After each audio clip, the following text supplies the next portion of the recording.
For you at 5, new jobs numbers in Georgia show unemployment in the state is ticking up, but business owners say they're still struggling to find qualified employees. And that's exactly why one small business here in Atlanta is advocating for a turn back in history to embrace the past. Our Caitlin Ross has this story tonight. If you look into our past, I think you can kind of see our future in a way. At a time when the average Georgia college graduate is carrying more than $27,000 in debt, increasing numbers of people are walking away from universities, forging a new future. In the old Fourth Ward, the past is making a comeback. And having the history of being here and a family tradition is really nice because that's not all that common. Martin Welding is the oldest business on the block.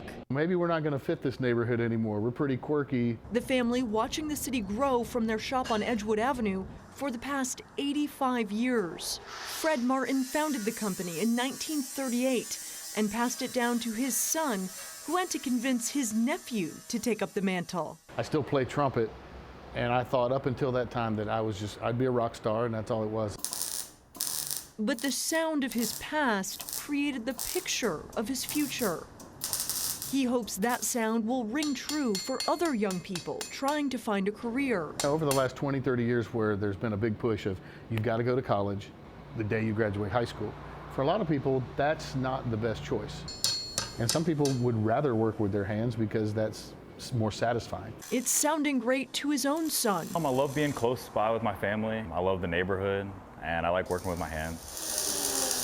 His history showing him the signs of success. I think perseverance, and I think through the generations, you just got to have a certain mentality of keeping it going.